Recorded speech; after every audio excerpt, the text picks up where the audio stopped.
Bank کے بھاری شیشے کے دروازے سے باہر نکلتے ہوئے حبیب نے اپنے ہاتھ میں موجود پیسوں کی گجی کو دیکھا اور گہرا سانس لے کر اپنے دوسرے بھائی سبیر سے کہا کہ جب بھی بابا باہر سے پیسے بھیجتے ہیں تو سب سے بڑا اور خاص حصہ ہمیشہ نوین کا انعام کا ہی ہوتا ہے۔ سبیر نے بیزاری اور حسرت سے چہرے کے تاثرات بدلتے ہوئے جواب دیا کہ آخر وہ ابا کی اکلوتی لاڈلی بیٹی جو ہے، ہم چار بھائی تو جیسے ان کے لیے کچھ ہے ہی نہیں۔ یہ چار بھائی تھے اور ان کی سب کی ایک ہی چھوٹی بہن تھی جس کا نام نوین تھا۔ ابھی کچھ عرصہ ہی پہلے ان کی ماں کا انتقال ہوا تھا، جس کے بعد ان کے والد روزگار کے سلسلے میں ملک سے باہر شفٹ ہو گئے۔ ماں کے جیتے جی اور والد کے جانے سے پہلے یہ چاروں بھائی اپنی چھوٹی بہن نوین پر جان چھڑکتے تھے اور اس کی ہر خواہش کو اپنے سر آنکھوں پر رکھتے تھے، مگر جیسے ہی والد پردیس گئے اور وہاں سے انہوں نے نوین کے اخراجات اور پڑھائی کے لیے سب سے زیادہ رقم بھیجنا شروع کی، بھائیوں کے دلوں میں آہستہ آہستہ نوین کے لیے محبت کم اور نفرت و حسد زیادہ ہونے لگا۔ وہ اس بات کو ناانصافی سمجھتے تھے، جبکہ حقیقت یہ تھی کہ انہی پیسوں سے نوین کے کالج کی فیس اور دیگر ضروریات پوری ہوتی تھی۔ جب وہ دونوں بھائی گھر پہنچے تو نوین کچن میں گرمی کے باوجود کام میں مصروف تھی۔ اپنے بھائیوں کو گھر داخل ہوتے دیکھ کر وہ خوشی سے اپنی مصروفیات چھوڑ کر بھاگتی ہوئی ان کے پاس آئی اور معصومیت سے پوچھنے لگی کہ بھائی کیا بابا نے پیسے بھیج دیے ہیں؟ سبیر نے صوفے پر بیٹھتے ہوئے حبیب کی طرف دیکھا اور روکھے لہجے میں کہا کہ ہاں بھیج دیے ہیں۔ نوین نے امید بھری نظروں سے سبیر کو دیکھا اور التجا کی کہ بھائی پھر کل لازمی طور پر میرے کالج کی فیس جمع کروا دیجیے گا، کیونکہ آج بھی کالج میں میم نے فیس نہ ہونے پر سب کے سامنے مجھے بہت ڈانٹا تھا اور بہت شرمندگی اٹھانی پڑی تھی۔ سبیر نے اس بات پر بس بازاری سے سر ہلا دیا۔ وہ ابھی بات کر ہی رہی تھی کہ ان کی چچی نسرین کچن سے باہر نکلی اور میٹھے مگر زہریلے لہجے میں نوین سے بولی کہ نوین، میں نے تم سے پہلے بھی کہا تھا کہ اپنے بھائیوں کے آنے سے پہلے گرم گرم روٹیاں بنا لیا کرو، وہ تھکے ہارے آتے ہیں اور بچوں کو بھی بھوک لگی ہوتی ہے۔ نوین نے اپنی چچی کی بات کا کوئی برا نہیں منایا اور خاموشی سے دوبارہ کچن کی طرف قدم بڑھا دیے۔ نوین پچھلے 1 گھنٹے سے کچن میں لگی ہوئی تھی۔ وہ کبھی سب کے لیے پاستا بناتی، کبھی بچوں کے لیے نوڈلز تیار کرتی تو کبھی کچھ نہ کچھ بیک کرنے میں مصروف رہتی۔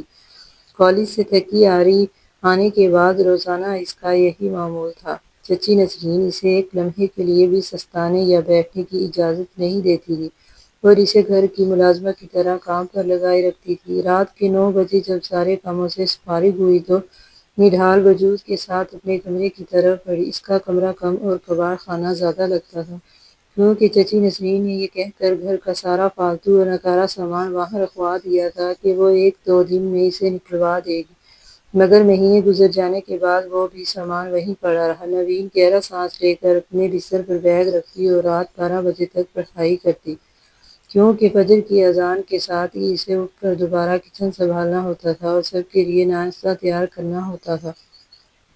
پڑھائی ختم کرتے ہی اس کا وجود تھکن سے چور ہو جاتا تھا اور وہ لیٹتے ہی گہری نیند سو جاتی۔ اگلی صبح فجر پڑھ کر وہ سیدھی کچن میں گئی، کیونکہ اس کے بھائیوں کو ناشتے میں صرف اور صرف گرم پراٹھے پسند تھے۔ وہ جلدی جلدی ہاتھ چلا رہی تھی کہ کوئی لیٹ نہ ہو جائے۔ اس نے سب کے لیے پراٹھے بنا کر ہاٹ پاٹ میں رکھ دیے اور اپنے لیے ایک چھوٹا سا پراٹھا بنا کر جب وہ چائے کا کپ لیے دسترخوان پر پہنچی تو چچی نسرین نے اس کے بیٹھنے سے پہلے ہی جھنجھن پوچھا، کیا سب کے لیے پراٹھے بن گئے ہیں؟ نوین نے جب ہاٹ پاٹ کھول کر دیکھا تو وہ بالکل خالی ہو چکا تھا۔ اس کے بھائی اور چچی کے بچے سب ختم کر چکے تھے۔ نوین کا دل بری طرح ٹوٹ گیا، لیکن وہ چہرے پر جھوٹی مسکراہٹ سجا کر چائے کا کپ لیے پیچھے ہٹ گئی۔ یہ کوئی پہلی بار نہیں تھا، اکثر ایسا ہوتا تھا۔ وہ اتنی محنت سے سب کے لیے کھانا بناتی اور آخر میں اس کے لیے اپنے لیے ایک نوالہ تک نہیں بچتا، اور وہ ہمیشہ یہ کہہ کر صبر کر لیتی کہ مجھے بھوک نہیں ہے یا میرا دل نہیں چاہ رہا۔ جب وہ کالج جانے کے لیے تیار ہو کر صحن میں آئی تو اس نے دیکھا کہ حبیب اور ارسل اس بات پر جھگڑ رہے تھے کہ نوین کو کالج کون چھوڑنے جائے گا۔ حبیب نے غصے سے ارسل سے کہا کہ یار میرے پاس وقت نہیں ہے، تم اسے چھوڑ آؤ۔ ارسل نے غصے اور بڑبڑاہٹ کے ساتھ بائک سٹارٹ کی اور نوین کو کھڑا دیکھ کر چلا کر بولا کہ اب کھڑی میرا منہ کیا دیکھ رہی ہو، بیٹھو جلدی۔ نوین ڈرتی ہوئی بائک پر پیچھے بیٹھ گئی۔ ارسل نے پورے راستے اتنی تیز بائک چلائی کہ نوین خوف سے کانپتی رہی اور اپنی چادر کو مضبوطی سے پکڑ رہی۔ کہ کہیں وہ گر نہ جائے۔ کالج کے گیٹ پر پہنچتے ہی ارسل نے اسے اتارا اور بنا کچھ کہے بائک بھگا کر لے گیا۔ نوین حسرت سے اسے دیکھتی رہ گئی۔ اسے یاد آیا کہ وہ اپنے بھائیوں کو فیس کا کہنا ہی بھول گئی تھی۔ وہ دونوں بھی اپنے روزمرہ کے جھگڑوں میں اس بات کو یکسر فراموش کر چکے تھے۔ کالج کے اندر جاتے ہوئے اس کا حلق خوف سے خشک ہو رہا تھا کہ آج پھر اسے پرنسپل اور کلاس ٹیچر کے غصے کا سامنا کرنا پڑے گا، اور وہی ہوا جس کا اسے ڈر تھا۔ سب اسٹوڈنٹ کے سامنے اسے فیس نہ دینے پر شدید ڈانٹ پڑی۔ وہ خاموشی سے سر جھکائے آنسو پیتی رہی، لیکن فری پیریڈ میں وہ اکیلی بیٹھ کر زاروں کی طرح روئی۔ اسے وہ وقت یاد آیا جب اس کے بابا گھر پر تھے۔ اس کا ہر وقت کام پر ہوتا تھا اور کوئی اس کی طرف آنکھ اٹھا کر بھی نہیں دیکھ سکتا تھا، مگر بابا کے جاتے ہی اس کے سگے بھائی اسے ایک بوجھ سمجھنے لگے تھے۔ جب وہ کالج سے واپس آئی تو گھر میں عجیب ہلچل تھی۔ چچی نسرین سامان کی پیکنگ کر رہی تھی کیونکہ انہیں گاؤں جانا تھا۔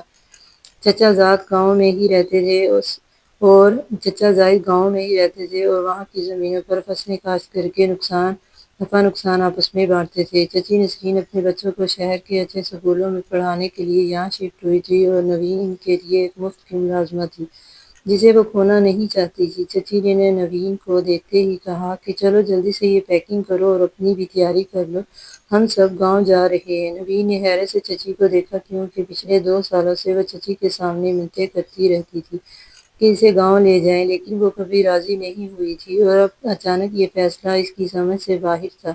نوین نے سبیل کے کمرے میں جا کر دھیمے لہجے میں کہا کہ بھائی میرے مڈ ٹرمز امتحانات ہو رہے ہیں، میں ابھی گاؤں نہیں جا سکتی۔ سبیل نے کہا کہ ٹھیک ہے، میں چچی سے بات کر لوں گا۔ سبیل اور سہیل کو آفس سے چھٹیاں نہیں ملی تھیں، اس لیے وہ دونوں بھی شہر میں ہی رکے رہے تھے۔ چنانچہ چچی نسرین باقی سب کو لے کر گاؤں روانہ ہو گئی اور نوین شہر میں ہی اپنے 2 بھائیوں کے ساتھ رک گئی۔ کچھ ہی دن گزرے تھے کہ ایک دوپہر جب سبیل اپنے آفس میں ایک اہم میٹنگ میں مصروف تھا تو اس کے موبائل پر گاؤں سے ارسل کی مسلسل کالز آنے لگیں۔ باس کی غصے بھری نظریں اپنے اوپر محسوس کرتے ہوئے سبیل نے فون کاٹ کر اسے بند کر دیا۔ دوسری طرف جب ارسل کی بات سبیل سے نہ ہو سکی تو اس نے سبیل کو فون کیا۔ سہیل نے جیسے ہی تیسری بیل پر فون اٹھایا، دوسری طرف اسے ارسل کی گھبرائی ہوئی اور لرزتی ہوئی آواز سن کر سہیل کے پاؤں تلے سے زمین نکل گئی۔ ارسل نے بتایا کہ اس کے ہاتھوں گاؤں کے سب سے طاقتور اور کینہ پرور جاگیردار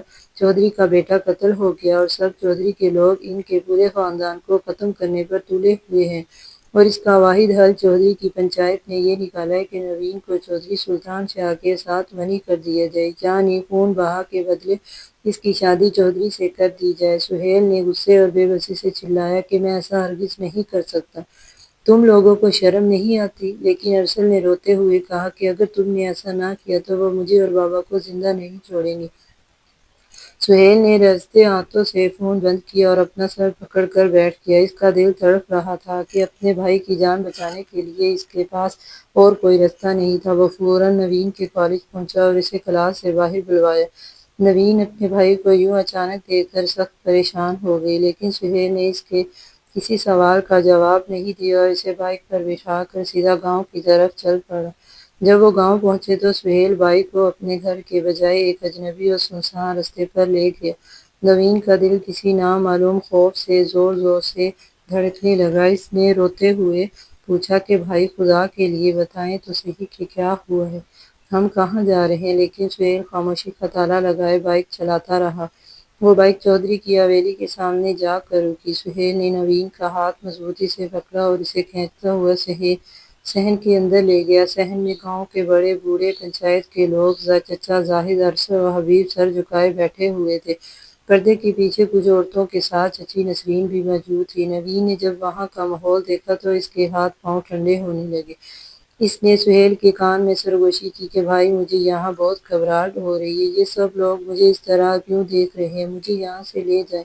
سہیل نے اپنی معصوم بہن کو دیکھا جس نے خوف کے مارے اپنی چادر کو اپنے وجود کے گرد لپیٹ رکھا تھا اور اس کا دوسرا ہاتھ سہیل کے ہاتھ کو مضبوطی سے جکڑے ہوئے تھا۔ سہیل کا دل چاہا کہ وہ دھاڑے مار کر روئے اور اپنی بہن کو لے کر کہیں دور بھاگ جائے، لیکن سامنے اس کا سگا بھائی ارسل موت کے منہ میں کھڑا تھا۔ اس نے سوچا کہ اگر وہ نوین کو بچا لے اور اس کے سامنے ارسل کو گولی مار دی جائے گی تو وہ بھائی کی موت کا بوجھ کیسے اٹھائے گا؟ پنچایت کے ایک بزرگ نے گرجدار آواز میں کہا کہ سہیل، اس لڑکی کو یہاں سامنے لاؤ۔ سہیل بوجھل قدموں کے ساتھ نوین کو آگے لے گئے۔ وہاں صوفے پر دبلی عمر کا ایک رعب دار، وسیلہ اور وجیہ شخص بیٹھا ہوا تھا جس کا نام چودھری سلطان شاہ تھا۔ نوین کو اس کے برابر میں زبردستی بٹھا دیا گیا۔ اسی وقت مولوی صاحب نے نوین کے نکاح کے بول پڑھنا شروع کر دیے۔ نوین اب اتنی نادان نہیں تھی کہ وہ یہ نہ سمجھ سکے کہ یہ کیا ہو رہا ہے۔ اس نے جب اپنے برابر بیٹھے شخص کو دیکھا جس کے چہرے پر تکبر اور غصہ تھا تو وہ خوف کے مارے ایک جھٹکے سے کھڑی ہو گئی۔ چودھری سلطان شاہ نے سختی سے اس کا ہاتھ پکڑ کر دوبارہ نیچے بٹھایا۔ نوین کو اپنے نازک ہاتھ پر سلطان کا لمس کسی دہتے ہوئے کوئلے کی طرح محسوس ہوا۔ اس نے روتے ہوئے کہا، مجھے یہاں سے جانا ہے، مجھے میرے بھائیوں کے پاس جانے دو۔ سہیل نے اس کے کندھے پر ہاتھ رکھ کر دھیمے اور سخت لہجے میں کہا کہ نوین، خاموشی سے بیٹھو اور نکاح قبول کرو۔ نوین نے نفی میں سر ہلایا اور کھڑی ہونے لگی۔ یہ دیکھ کر حبیب غصے سے آگے بڑھا اور اس نے سہیل کو پیچھے دھکیلتے ہوئے نوین کے منہ پر ایک زوردار تھپڑ مارا۔ تھپڑ کی تاب نہ لاتے ہوئے نوین سیدھی سلطان شاہ کے قدموں میں جا گری۔ مولوی صاحب نے جلدی سے نکاح کے کلمات دہرائے اور نوین کا زبردستی ہلا کر نکاح پر ہاں کی مہر لگا دی گئی۔ بزرگ نے کہا کہ اب اس لڑکی سے ونی کے کاغذات پر دستخط کروا۔ نوین کا دل چاہا کہ زمین پھٹے اور وہ اس میں سما جائے، لیکن کچھ ایسا نہیں ہوا اور وہ اپنے ہی بھائیوں کے ہاتھوں چودھری کے نام پر قربان کر دی گئی۔ اسے کسی جانور کی طرح گھسیٹ کر باہر کھڑی گلی میں پھینک دیا گیا اور حویلی روانہ کر دیا گیا۔ اس کا دماغ بالکل سن ہو چکا تھا۔ اسے بس اپنے بھائیوں کا وہ چہرہ یاد آ رہا تھا جنہوں نے اپنی جان بچانے کے لیے اس کا سودا کر دیا تھا۔ جب گاڑی حویلی پہنچی تو ایک کمرے کے نرم بستر پر پھینک دیا گیا، جہاں گرتے ہی وہ بے نڈال ہو کر بے ہوش ہو گئی۔ دوسری طرف جب گاؤں کے پنچایتی لوگ جا چکے تھے تو گھر کے صحن میں صرف 4 بھائیوں اور چچا کا خاندان رہ گیا تھا۔ سبیل بھی پیغام ملنے پر گاؤں پہنچ چکا تھا، مگر وہ اب تک حقیقت سے بے خبر تھا۔ اس نے سبیل کو پکارتے ہوئے کہا کہ نوین، ذرا پانی لاؤ، میں اتنی دور سے سفر کر کے آیا ہوں، تم اندر ہی چھپ کر بیٹھ گئی ہو۔ سہیل نے اپنی بھائی کی آواز سن کر صدمے سے اپنی آنکھیں بند کر لیں۔ چچی نسرین جب پانی کا گلاس لے کر آئیں تو سبیل نے حیرت سے پوچھا کہ چچی، آپ پانی کیوں لا رہی ہیں؟ نوین کہاں ہے؟ سہیل نے روتے ہوئے انتہائی کربناک آواز میں کہا کہ سبیل، اب نوین کبھی کسی کے بلانے پر نہیں آئے گی۔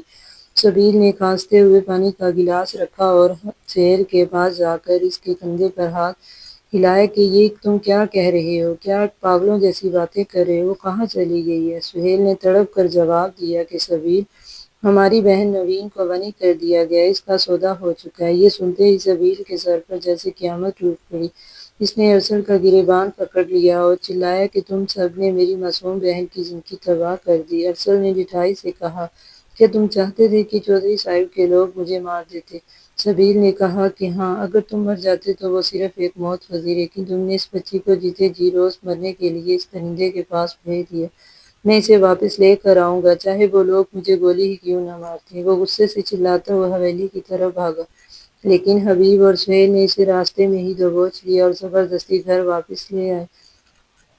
اگلی صبح جب حویلی کے کمرے میں نوین کو ہوش آیا تو اسے محسوس ہوا کہ وہ کسی کے مضبوط حصار میں ہے۔ اس نے جب آنکھیں کھولی تو اپنے سامنے سلطان شاہ کو سوتے ہوئے پایا۔ وہ گھبرا کر پیچھے ہٹنے لگی، جس سے سلطان شاہ کی آنکھ کھل گئی اور اس نے اپنی نیند آنکھوں سے خوف سے کانپتی اس 17 سالہ لڑکی کو دیکھا اور اسے آزاد کر دیا۔ نوین جیسے ہی بستر سے اتری، اس نے اپنے وجود پر نظر ڈالی تو اس کے اوزان خطا ہو گئے۔ وہ اپنے دوپٹے کے بغیر تھی اور اس کا پورا جسم خوف سے تھر تھر کانپ رہا تھا۔ وہ شرم اور حیا کے مارے فوراً بستر پر پڑے کمبل میں چھپ گئی۔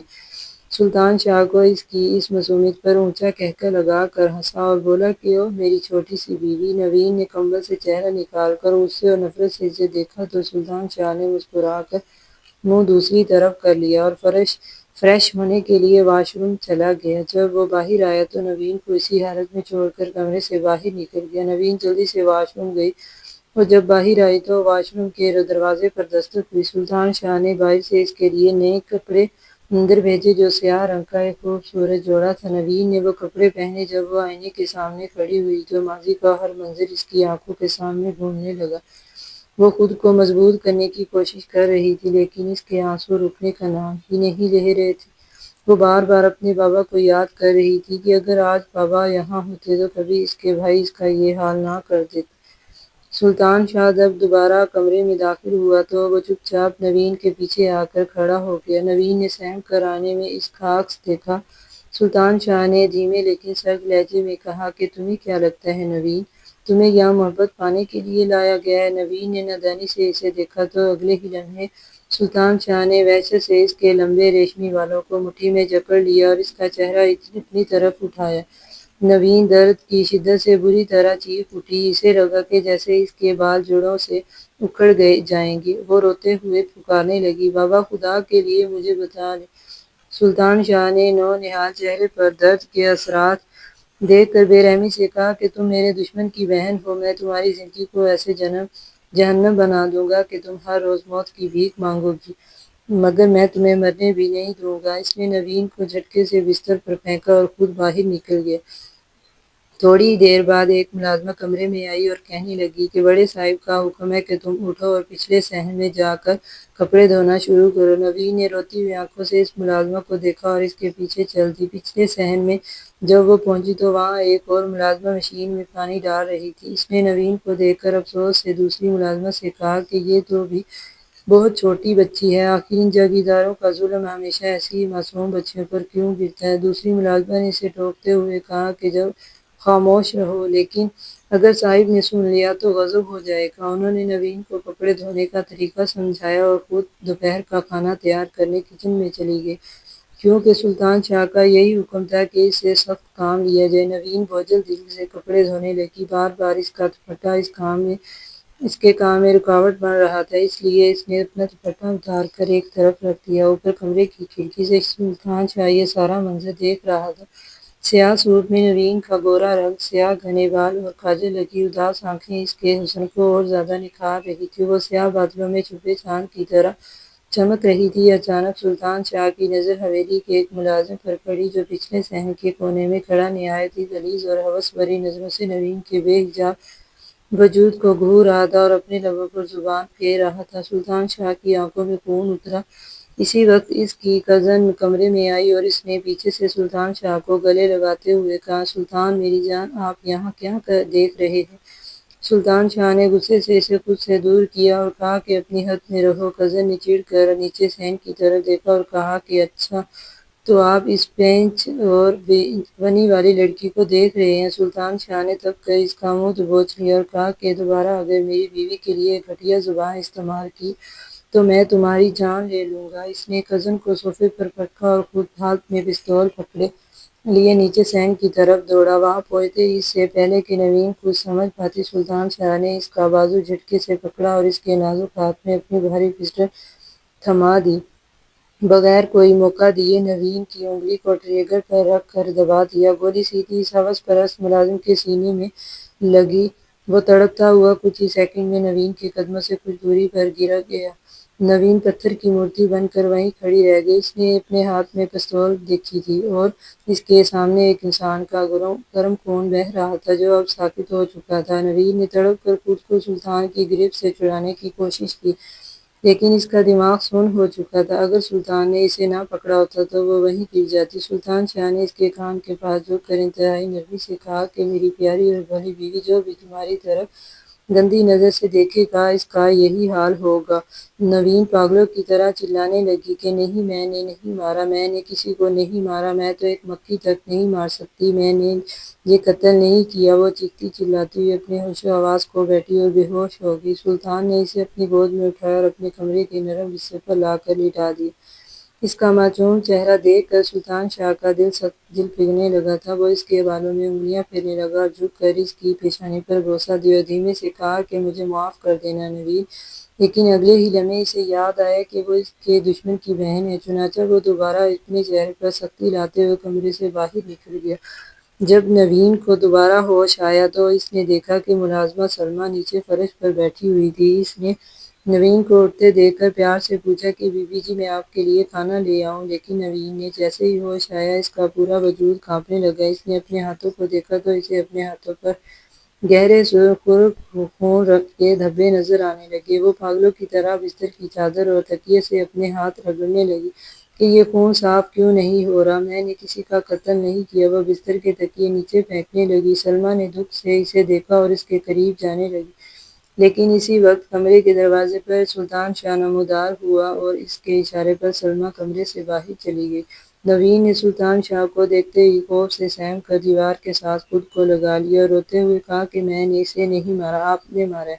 پلیز مجھے مت مارنا، میرے بابا نے مجھ سے بہت پیار کرتے ہیں، وہ میرے بغیر مر جائیں گے، مجھے جانے دیں۔ سلطان شاہ صوفے پر بیٹھ گیا اور سگریٹ سلگا کر گہرے کش لینے لگا۔ نوین کی ہچکیاں بند گئیں اور پورے کمرے میں اس کے رونے کی دردناک آواز گونجتی رہی، یہاں تک کہ وہ روتے روتے تھک کر نڈھال ہو گئی تھی۔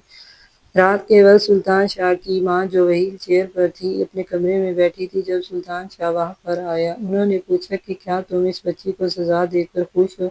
مجھے کسی ملازم نے نہیں بتایا سلطان، میں نے اس معصوم بچی کی چیخنے اور رونے کی آوازیں خوب سنی ہیں۔ تم نے ایک بزدل انسان کا ثبوت دیا ہے۔ اگر تمہیں دشمنی کا بدلہ لینا ہی تھا تو اس مرد سے لیتے جس نے تمہارے بھائی کو مارا۔ اس بچی کا کیا گناہ ہے جسے اس بات کی خبر تک نہیں؟ اس کے اپنے بھائیوں نے اپنی جان بچانے کے لیے اسے یہاں نیلام کر دیا اور تم اس پر اپنی مردانگی دکھا رہے ہو۔ وہ کتنے سال کی ہے سلطان؟ سلطان شاہ نے نظریں جھکا کر دھیمے سے کہا کہ 17 سال۔ ماں نے رخ موڑتے ہوئے کہا کہ اسے میرے پاس چھوڑ دو، وہ تمہاری نکاح میں اور اس کا معصوم وجود تمہاری اپنی طرف کھینچے گا، لیکن میں نہیں چاہتی کہ تم اس پر کوئی مزید ظلم کرو۔ سلطان شاہ وہیں سے اٹھ کر اپنے کمرے میں آ گیا جہاں نوین گہری نیند سو رہی تھی، کیونکہ اسے ملازمہ نے کھانے میں نیند کی دوا ملا کر دی تھی۔ وہ کافی دیر تک اس کے معصوم اور خوبصورت چہرے کو دیکھتا رہا۔ اس کا دل اس کی طرف کھینچ رہا تھا، لیکن وہ اپنے جذبات پر قابو پا کر وہاں سے ہٹ گیا۔ دن گزرتے جا رہے تھے اور سلطان شاہ نوین سے بہت کم ملتا تھا، لیکن جب بھی وہ اپنے کمرے میں آتا نوین خوف کے مارے کسی کونے میں چھپ جاتی۔ ایک دوپہر جب نوین کمرے میں آئی تو سلطان شاہ ابھی نہا کر نکلا تھا۔ وہ شرٹ کے بغیر تھا اور اس کے گلے میں تولیہ لٹک رہا تھا۔ جب وہ فون پر کسی سے بات کر رہا تھا، نوین نے جیسے ہی اسے اس حالت میں دیکھا، اس کا چہرہ شرم سے گلابی ہو گیا اور اس نے جلدی سے اپنی نظریں جھکا لیں۔ گلابی رنگ کے جوڑے میں کاجل لگی آنکھوں کے ساتھ نوین کسی اسپیرا کی طرح لگ رہی تھی اور اس کا دوپٹہ کندھے سے لٹکا ہوا تھا۔ سلطان شاہ کے قدم خود بخود اس کی طرف بڑھنے لگے۔ نوین کے دل کی دھڑکنیں تیز ہو گئیں۔ اس سے پہلے کہ وہ پیچھے ہٹے، سلطان شاہ نے اس کی کمر میں ہاتھ ڈال کر اسے اپنے سینے سے لگا لیا۔ اس نے نوین کے کان کے پاس جھک کر مدہوش کن لہجے میں کہا کہ نوین، تمہارا یہ حیا سے سرخ ہوتا ہوا چہرہ مجھے اپنی طرف مائل کر رہا ہے۔ نوین کا پورا وجود کانپ رہا تھا کہ اسی وقت دروازے پر دستک ہوئی۔ سلطان شاہ نے غصے سے پوچھا کہ کون ہے؟ باہر سے ملازم نے جواب دیا کہ صاحب، نوین بی بی کے والد باہر آئے ہیں اور وہ ان سے ملنا چاہتے ہیں۔ یہ سنتے ہی نوین نے جھٹکے سے سر اٹھایا اور باہر بھاگنے لگی، لیکن سلطان شاہ نے سختی سے اس کا بازو پکڑ لیا۔ نوین نے گریہ کرتے ہوئے منت کی کہ خدا کے لیے مجھے میرے بابا سے ملنے دیں، میں ان کے بغیر نہیں رہ سکتی۔ لیکن سلطان شاہ کا دل دوبارہ پتھر بن چکا تھا۔ اس نے اپنے گارڈز کو حکم دیا کہ اس بوڑھے کو دھکے دے کر حویلی سے باہر نکال دیا جائے۔ باہر نوین کے ضعیف باپ کا رونا اور گارڈز کی مار پیٹ کی آوازیں اندر تک آ رہی تھیں۔ نوین تڑپ اٹھی۔ وہ دروازہ کھولنے کی کوشش کر رہی تھی، لیکن وہ لاک تھا۔ وہ بھاگتی ہوئی بالکونی کی طرف گئی جہاں نیچے صحن میں گاؤں کے لوگ جمع تھے۔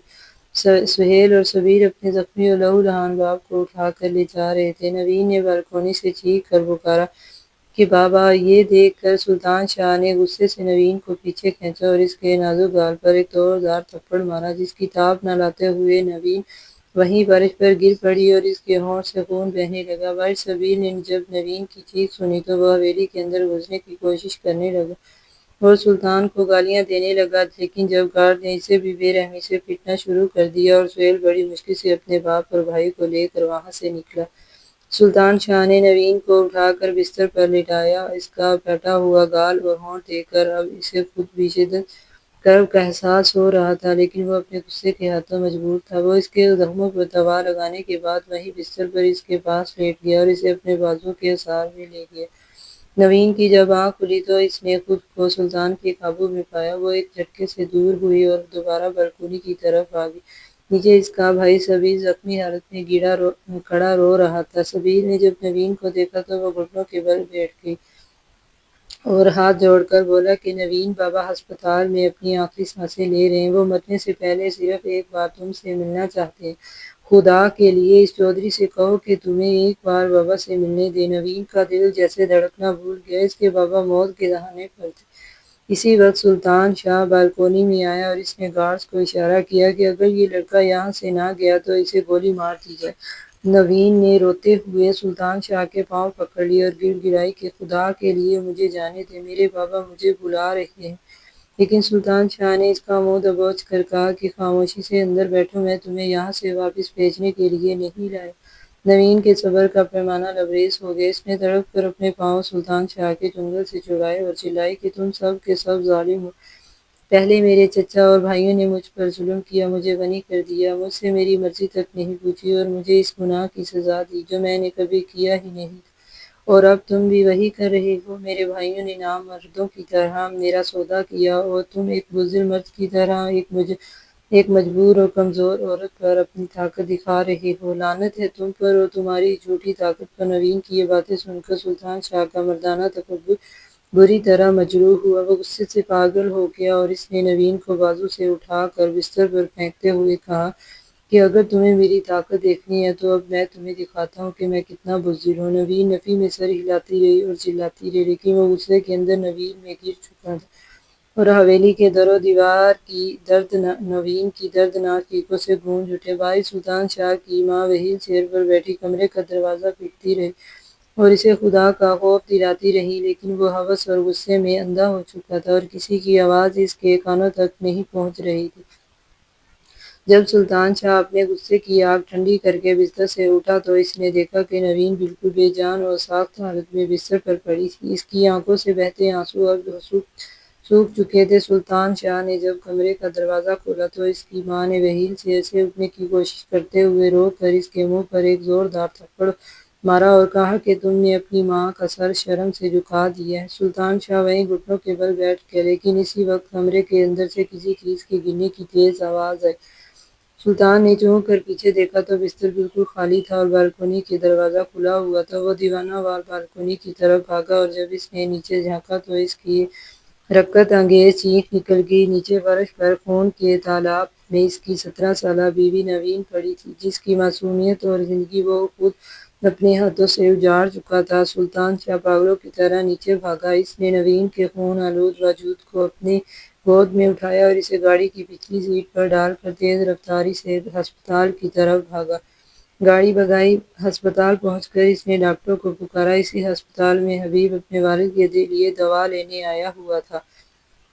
جب اس نے گارڈز کو رش دیکھا تو وہاں پہنچا اور سلطان شاہ کی گود میں اپنی بہن نوین کو خون میں لت پت دیکھ کر اس کے ہاتھوں سے دوا گر گئی۔ وہ چلایا کہ میری بہن کو کیا ہوا ہے؟ نوین آنکھیں کھولو۔ نوین کو فوراً آپریشن تھیٹر منتقل کر دیا گیا، جہاں ڈاکٹرز نے اس کا ہنگامی آپریشن شروع کر دیا۔ سلطان شاہ وہیں ہسپتال کے ٹھنڈے فرش پر بیٹھ کر بچوں کی طرح پھوٹ پھوٹ کر رو رہا تھا اور وہ بار بار اپنے بالوں کو نوچ رہا تھا کہ اس نے غصے میں یہ کیا کر دیا تھا۔ سہیل بھی وہاں پہنچ کے رکا تھا۔ جب اس نے سلطان شاہ کے کپڑوں پر خون دیکھا تو اس نے سلطان کا گریبان پکڑ لیا اور پوچھا کہ یہ کس کا خون ہے؟ کیا تم نے میری بہن کو مار دیا؟ حبیب نے روتے ہوئے سہیل کو گلے لگا لیا۔ آج ان دونوں بھائیوں کو احساس ہو رہا تھا کہ جس بہن کو وہ اپنے بابا سے زیادہ پیسے بھیجنے پر بوجھ سمجھتے تھے، جسے وہ ہاسٹل بھیجنے کے بہانے ڈھونڈتے رہتے تھے، اور جس نے ہمیشہ ان سے محبت کی تھی، آج وہ ان کے گناہوں کا بوجھ اٹھائے زندگی اور موت کی جنگ لڑ رہی تھی۔ کچھ دیر بعد آپریشن تھیٹر کا دروازہ کھلا اور ڈاکٹر باہر آئے۔ انہوں نے انتہائی افسوسناک لہجے میں بتایا کہ مریضہ کا ریپ ہوا ہے اور اس کے بعد انہوں نے اونچائی سے چھلانگ لگائی ہے، جس کی وجہ سے ان کے سر پر گہری چوٹ آئی ہے۔ ہم نے پوری کوشش کی ہے، اب آگے اللہ مالک ہے، آپ سب دعا کریں۔ یہ سن کر سہیل اور حبیب غصے سے پاگل ہو گئے۔ انہوں نے سلطان شاہ پر حملہ کر دیا، لیکن گارڈز نے انہیں زبردستی پیچھے دھکیل دیا۔ اگلے 24 گھنٹے ان سب کے لیے کسی جہنم سے کم نہیں تھے۔ ہر لمحے سسکتے ہوئے گزر رہا تھا۔ بالآخر نرس آپریشن تھیٹر سے باہر نکلی اور اس نے ڈاکٹر کو پکارا۔ اندر ایک بار پھر ہلچل مچ گئی تھی اور کچھ دیر بعد ڈاکٹر مسکراتے ہوئے باہر آئے اور کہا کہ وہ خطرے سے باہر ہیں اور انہیں ہوش آ رہا ہے۔ یہ سنتے ہی سلطان شاہ وہیں ہسپتال کے فرش پر سجدے میں گر گیا اور زاروں کی طرح رونے لگا۔ جب نوین کو مکمل ہوش آیا تو اس نے اپنے سامنے اپنے بابا کو پایا، جو اس کا ہاتھ پکڑ کر رو رہے تھے اور معافی مانگ رہے تھے۔ کہ اگر وہ ملک سے باہر نہ جاتے تو ان کی بیٹی کے ساتھ اتنا بڑا ظلم نہ ہوتا۔ نوین نے ہسپتال سے فارغ ہونے کے بعد اپنے بھائیوں کی شکل تک دیکھنے سے صاف انکار کر دیا اور اپنے بابا کے ساتھ ان کے گھر چلی گئی، لیکن چند ہی دنوں بعد اسے ایک ایسی رپورٹ ملی جس نے اس کی زندگی کو ایک بار پھر ہلا کر رکھ دیا۔ وہ سلطان شاہ کے بچے کی ماں بننے والی تھی۔ سلطان شاہ کو جب یہ رپورٹ ملی تو وہ اپنی ماں کے پاؤں میں سر رکھ کر رو دیا۔ اس کی ماں ویل چیئر پر نوین کے گھر گئی اور اس سے بولی کہ نوین بیٹا، میں جانتی ہوں کہ سلطان نے جو کیا وہ ناقابل معافی ہے، لیکن ایک عورت اپنے بچے کو اکیلے اس معاشرے کے رحم و کرم پر نہیں پال سکتی اور تم اس بچے کو اس کے باپ سے محروم نہیں کر سکتی۔ تم واپس چلو اور اپنی مرضی کی شرائط پر وہاں رہو۔ نوین نے اپنے ہونے والے بچے کے حق میں فیصلہ کیا اور وہ حویلی واپس لوٹ آئی، لیکن اس کی شرط یہ تھی کہ سلطان شاہ اس کے قریب نہیں آئے گا۔ لیکن سلطان شاہ نے اس کی ہر شرط کو اپنے سر آنکھوں پر رکھا اور وہ اس کی ہر ضروریات کا خیال رکھتا، اس کے کھانے پینے کی فکر کرتا، لیکن اس کے کمرے کے پاس بھی نہ جاتا۔ وہ اکثر راتوں کو سلطان شاہ کو جائے نماز پر رو رو کر اللہ سے معافی مانگتے ہوئے دیکھتی اور آہستہ آہستہ سلطان کی سچی توبہ اور اس کے بے غرض دیکھ کر نوین نے زخمی دل کو موم کر دیا۔ اس نے سب کچھ اللہ پر چھوڑ دیا، سلطان شاہ کو دل سے معاف کر دیا۔ اس پر سلطان نے اس سے التجا کی کہ وہ اپنے بھائیوں کی بھی معاف کر دے، کیونکہ وہ بھی روز اپنی غلطیوں پر تڑپتے ہیں۔ نوین نے اپنے بھائیوں کو بھی معاف کر دیا تو لیکن رشتوں میں اب وہ پہلا جیسا وہ معصومیت اور وہ مٹھاس کبھی واپس نہ آ سکی، کیونکہ کچھ زخم ایسے ہوتے ہیں جو بھر تو جاتے ہیں مگر ان کے نشانات ہمیشہ روح پر قائم رہتے ہیں۔